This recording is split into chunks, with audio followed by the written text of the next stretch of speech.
Hey everyone, so today I'm gonna place this thing right here, right in the middle. Oh, let me hide my stuff in the background so I can practice staring at the camera as I talk. Because I normally stare in the corner and I realize I'm just like, this entire time. So let's get into it, right? So right now we got up to the declaration of example data yesterday, so that's pretty decent. But today we're just gonna go through a few pages. These are actually pretty straightforward, so I'm gonna be pretty quick. I'm still stuck on response model return type because today I got caught up in a lot of small errands. So it is what it is, but it's still new for you guys, though not really intense.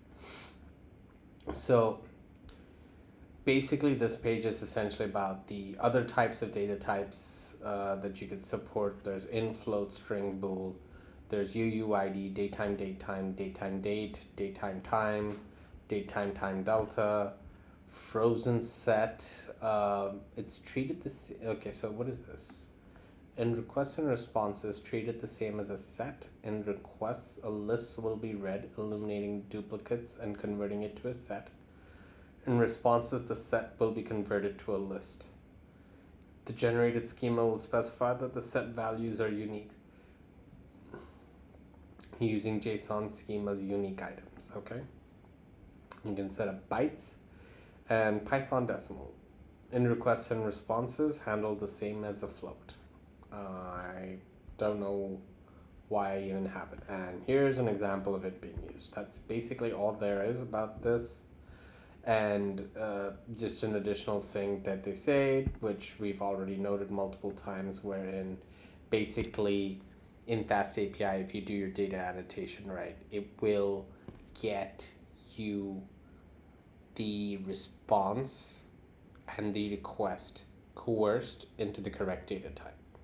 So because over here we've already annotated what the data type is going to be, right here, over here, therefore we can treat them as that data type Pythonically within the function, even though what they actually receive is a JSON string, essentially, right? But we've already gone through that multiple times. We've seen it multiple times. Cookie parameters. This is probably the shortest page. It's essentially just talks about the cookie function, and that's how you annotate a parameter as a cookie parameter. You just have to annotate it as cookie, otherwise it's going to be read as a query parameter, and that's literally all there is to this page. Header parameters, pretty similar. You have header, and both of these, header and cookie, I assume, are have a lot of the same functions as each other. Now headers got another interesting thing. When header parameters are usually capitalized, and they're, if it's multiple words like X token or whatever, it's separated with a hyphen. Now obviously that's not Pythonic, so what they do is any cookie parameter that you um, write down in like snake case or whatever, the underscores are converted to hyphens, as is here in this highlighted section, right? And you can turn off that feature by doing convert underscores equals false.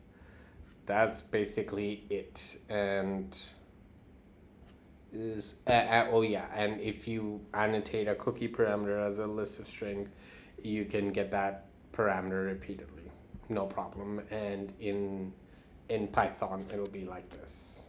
It's pretty chill, right? Cookie parameter models. Okay, so this we've already been through with query parameter models. Just as how you can group together cookie query parameters, you can group together cookie parameters as well.